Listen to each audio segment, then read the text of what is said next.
दोस्तों जय भारत। चले आते हैं इंग्लिश ग्रामर के नए लेक्चर की ओर, नेक्स्ट लेक्चर की ओर। आज हम लोग पढ़ेंगे हाउ मैनी और हाउ मच के बारे में, कब कब इसका प्रयोग करेंगे। तो ये हाउ मैनी को हम बोल देते हैं इंग्लिश में कितना, और हाउ मच को कितने हम लोग इसको बोलते हैं भैया। तो देखते हैं यार, हाउ मैनी और हाउ मच दोनों का अर्थ लगभग समान दिखाई दे रहा है, इसमें छोटा सा फर्क होता है। एक एक करके दोनों के बारे में बात करते हैं। तो पहले हम बात करते हैं हाउ मैनी के बारे में।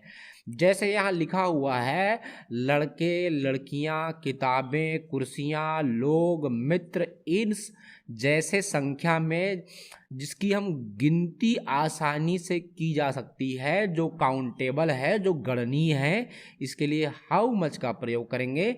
जैसे कहीं पर किसी क्लासरूम में लड़के बैठे हैं तो हम आसानी से उसकी गिनती कर सकते हैं, लड़कियां बैठी हैं तो गिनती कर सकते हैं हम लोग। किसी दराज में या किसी अलमारी में पुस्तकें रखी हैं तो उसकी गिनती हम फटाफट कर सकते हैं। किसी कमरे में कुर्सियां हैं उसकी भी गिनती कर सकते हैं। तो जिसकी गिनती आसानी से कर सकते हैं भैया, उसके स्थान पर हम हाउ मच का, एक्चुअली हाउ मैनी, सॉरी यहाँ प्रिंटिंग मिस्टेक हो गया था, हाउ मैनी का प्रयोग कर लेंगे। अब बात करें हाउ मच की, बात करें तो जहाँ पर अनकाउंटेबल है, जो गणनीय नहीं है, जिसकी गिनती हम नहीं कर सकते, उसके स्थान पर हाउ मच का प्रयोग करेंगे। जैसे यहाँ लिखा है दोस्तों, शक्कर, दूध, गेहूं, पानी, एबिलिटी या योग्यता, ये सब चीज़ें हैं जो हम काउंट नहीं कर सकते, गिनती नहीं कर सकते। तो इसको हम, इसके स्थान पर अंग्रेजी में हम लोग हाउ मच का प्रयोग करेंगे। यार लेकिन कुछ लोगों को लग रहा है कि भैया हम तो दूध को गिन सकते हैं, 1 लीटर या 2 लीटर। ऐसा नहीं है दोस्तों, उस तरह के काउंट की बात नहीं कर रहा है यहाँ पर।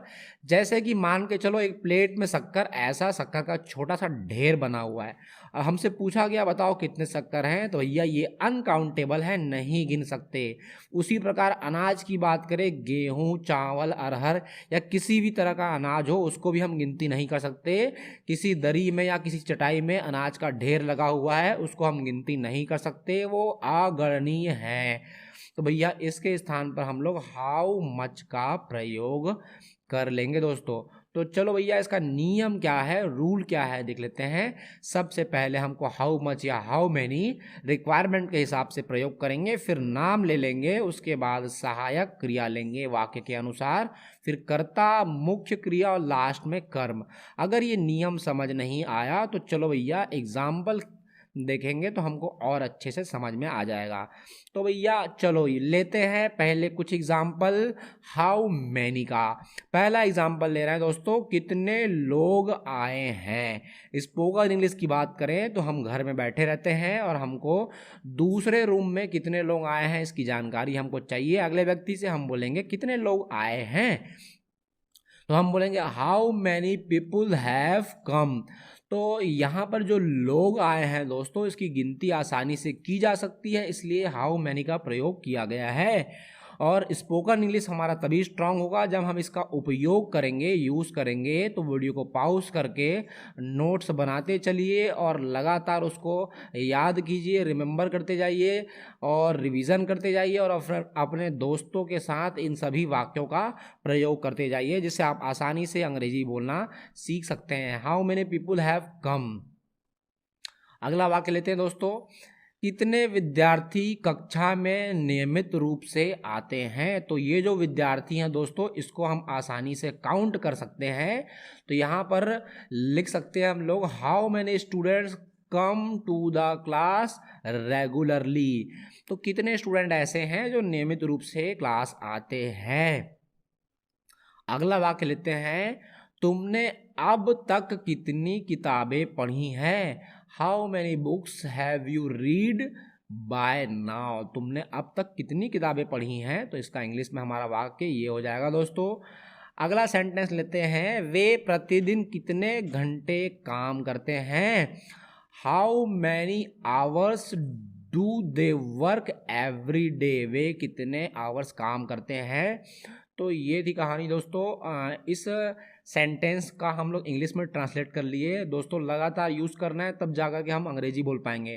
तुमने यह परीक्षा कितने बार दी है। How many times have you taken this examination. तो यहाँ पे वर्ब का सेकंड फॉर्म ले लिए, क्योंकि थोड़ी पास्ट की बात हो रही है इसलिए हम लोग वर्ब का सेकंड फॉर्म ले लिए दोस्तों। अब यहाँ पर देखा जाए तो हेल्पिंग वर्ब कभी कभी डू का प्रयोग कर रहे हैं, कभी कभी हैव का प्रयोग कर रहे हैं।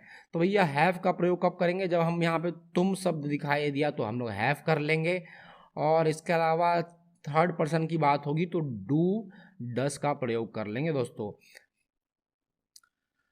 अगला उदाहरण लेते हैं दोस्तों, तुम्हें कितनी भाषाएं आती हैं? How many language do you know? तो ऐसे खूब सारे एग्जाम्पल हो सकते हैं, कमेंट बॉक्स में जाइए और खूब सारे एग्जाम्पल लिख लीजिए। चले आते हैं हाउ मच के प्रयोग के बारे में। इसकी कीमत कितनी है? How much does this cost? तुम इस कर्ज पर कितना ब्याज दे रहे हो? How much interest are you paying on this loan? तो यहाँ पर कर्ज को काउंट नहीं कर पा रहे हैं इसलिए हम लोग हाउ मच का प्रयोग कर लिए। तुम कितनी देर पढ़ते हो? How much time do you read every day? तुमने कितने पैसे खर्च किए? How much did you spend? दोस्तों देखने से ऐसा लगता है लेकिन पैसे को हम काउंट कर सकते हैं, लेकिन इसको हम अति संयुक्ति भी बोल सकते हैं भैया कि हम लोग यहाँ पर हमको हाउ मैनी का प्रयोग करना था लेकिन हाउ मच का प्रयोग कर लिए। तो चलो इंग्लिश के रूल के हिसाब से चलते हैं और हम लोग यहाँ पर हाउ मच का प्रयोग कर लेते हैं। तुम कितना कमाते हो? How much do you earn? तो यहाँ पर भी वही बात आ गई दोस्तों कि व्यक्ति कितना कमाता है वो तो काउंटेबल है भैया। मान के चलो कोई व्यक्ति 10,000 कमाता है महीने का तो वो तो काउंटेबल है, वो गिनती कर सकते हैं। लेकिन यहाँ पर 2-3 एग्जाम्पल देख लिए जहाँ पर पैसे की बार बार बात हो रही है, वहाँ पर हर जगह हम लोग हाउ मच का प्रयोग कर रहे हैं। जैसे कि अगला एग्जाम्पल दिखाई दे रहा है, तुम्हें कितने पैसे की ज़रूरत है? How much money will you need? तो ये 3 सेंटेंस जो दिखाई दे रहे हैं दोस्तों अलग अलग सेंटेंस है बिल्कुल। ये पैसे खर्च कर चुके हैं इसलिए पास्ट की घटना है तो डिड का प्रयोग कर लिए। और यहाँ पर ये वर्तमान की घटना है, प्रेजेंट सिंपल टेंस का एग्जाम्पल है, तो हम लोग यहाँ पर वर्ब का फर्स्ट फॉर्म यूज़ कर लिए। और ये फ्यूचर की बात हो रही है, गा गे गी इस्तेमाल हो रहा है तो इसलिए यहाँ पर विल का प्रयोग कर लिया गया है। तो ऐसे 3 एग्जाम्पल हम लोग देख लिए जो अलग अलग टेंस से बिलोंग करते हैं, प्रेजेंट, पास्ट और फ्यूचर के।